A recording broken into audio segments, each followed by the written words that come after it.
1939년 10월 5일, 유럽 전역에서 총성이 울려 퍼지던 바로 그날, 런던의 한 출판사에서는 전혀 예상치 못한 책 한 권이 세상에 나왔습니다.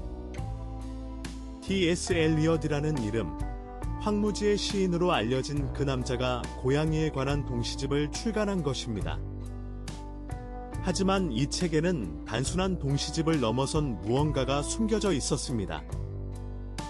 표지를 장식한 그림들은 엘리엇 자신이 직접 그린 것이었고, 그 속에는 전쟁의 공포와 인간 본성에 대한 암호 같은 메시지가 담겨 있었습니다.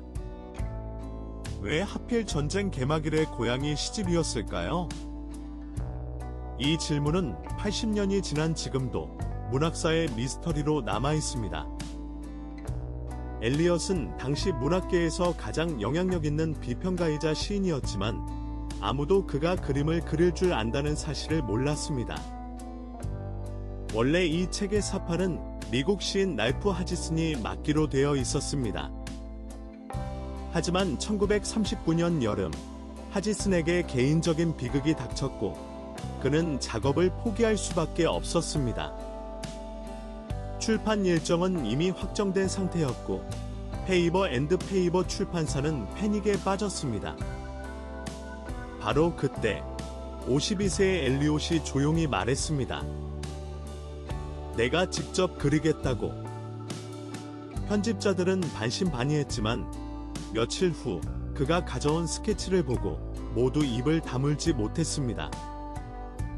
그의 선은 거칠었지만 그 속에는 설명할 수 없는 강렬한 에너지가 담겨 있었습니다. 엘리엇이 그린 표지의 고양이들은 단순히 귀여운 동물이 아니었습니다. 앞표지에는 교활한 표정의 검은 고양이가, 뒷표지에는 경계하는 듯한 줄무늬 고양이가 그려져 있었습니다. 하지만 자세히 들여다보면 이 고양이들의 자세와 표정에는 전쟁의 긴장감이 스며 있었습니다. 검은 고양이의 눈은 런던 상공을 배회하던 독일 폭격기의 그림자를 닮았고, 줄무늬 고양이의 움츠린 자세는 방공으로 달려가는 시민들의 공포를 연상시켰습니다. 문학 연구자들은 나중에 이것이 우연이 아니라 엘리엇의 의도적인 시각적 암호였다고 분석했습니다. 그는 검열을 피해 전쟁의 공포를 동화적 이미지로 위장한 것입니다. 더 놀라운 것은 출판 날짜였습니다. 1939년 10월 5일은 폴란드 침공 한 달 뒤였고, 영국이 독일에 선전포고를 한 지 정확히 한 달이 지난 시점이었습니다. 런던 시민들은 언제 폭탄이 떨어질지 모르는 공포 속에 살고 있었고, 서점들은 대부분 문을 닫았습니다. 그런 상황에서 고양이 동시집을 출간한다는 것은 상업적으로 자살 행위나 다름없었습니다. 하지만 엘리엇과 출판사는 강행했습니다. 왜였을까요? 일부 역사학자들은 이것이 영국 정보부와 연결된 심리전 작전의 일부였을 가능성을 제기합니다.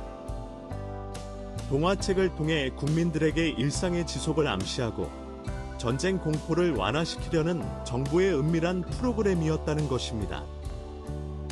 엘리엇의 비밀은 더 깊었습니다. 그는 1920년대부터 영국 외무부와 비공식적인 관계를 유지해왔고, 그의 문학 비평은 종종 문화 외교의 도구로 활용되었습니다. 제2차 세계대전이 발발하자 영국 정부는 독일의 선전전에 대항하기 위해 예술가들을 동원하기 시작했습니다. 엘리엇도 그중 한 명이었습니다. 그의 고양이 시집은 표면적으로는 순진한 동화였지만 실제로는 영국의 문화적 우월성을 보여주는 소프트 파워 무기였습니다. 폭탄이 쏟아지는 와중에도 동화를 출판할 수 있는 여유. 그것이 바로 영국이 독일에 보내는 메시지였던 것입니다. 엘리엇은 시인이면서 동시에 보이지 않는 전쟁의 전사였습니다. 그가 직접 그림을 그리게 된 배경에도 의문의 여지가 있습니다. 랄프 하지슨이 개인적인 사유로 작업을 포기했다는 공식 설명은 너무 모호합니다.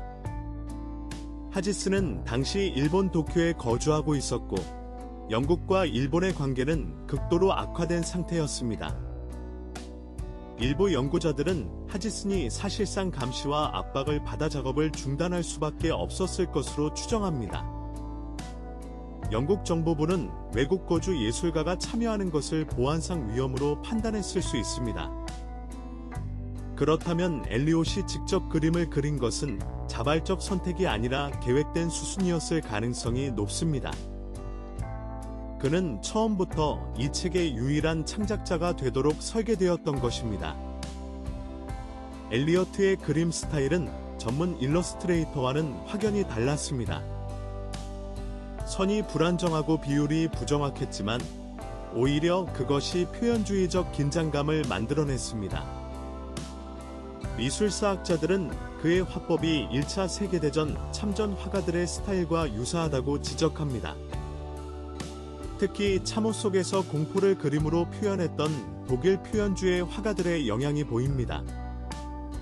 엘리엇 자신은 1차 대전에 참전하지 않았지만 그의 형제와 친구 다수가 전쟁터에서 사망했습니다. 그가 그린 고양이들의 날카로운 발톱과 긴장된 근육은 트라우마의 시각적 재현이었을 수 있습니다. 동화책 속에 전쟁의 악몽을 숨긴 것입니다. 책이 출판되자 예상치 못한 반응이 나타났습니다. 런던의 방공호에서 부모들이 아이들에게 이 책을 읽어주기 시작한 것입니다. 공습 사이렌이 울릴 때마다 가족들은 지하로 내려가 촛불 아래서 고양이 시를 낭송했습니다. 엘리어트의 리드미컬한 언어는 폭탄 소리를 잊게 해주는 마법 같은 효과가 있었습니다. 정부는 이것을 주목했고 곧 이 책을 국민 사기 진작 프로그램의 일부로 편입시켰습니다. 공공도서관에 무료로 배포되었고 BBC 라디오에서는 엘리엇이 직접 시를 낭독하는 프로그램이 방송되었습니다.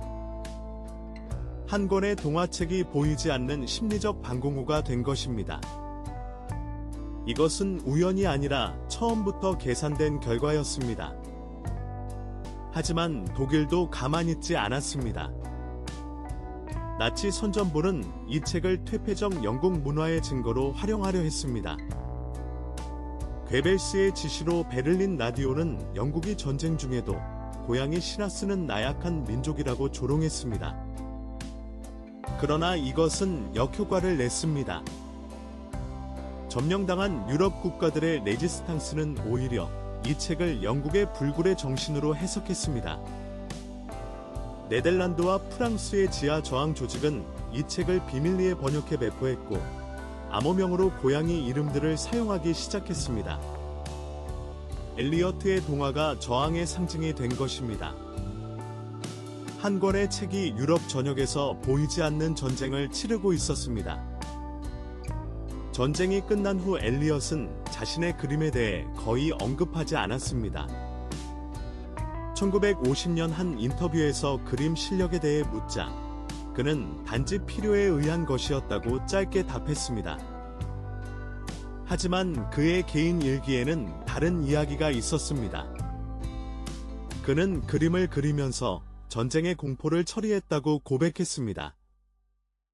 매일 밤 공습경보가 울릴 때마다 그는 고양이 스케치를 그렸고 그것이 유일한 정신적 도피처였다고 썼습니다.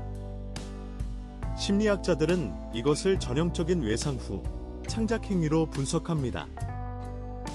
그는 그림을 통해 통제할 수 없는 전쟁을 통제 가능한 성과 형태로 변환시킨 것입니다. 예술이 생존 도구가 된 순간이었습니다. 1981년 엘리엇 사후 거의 20년이 지난 후 런던 경매장에서 그의 원본 사파들이 공개되었습니다.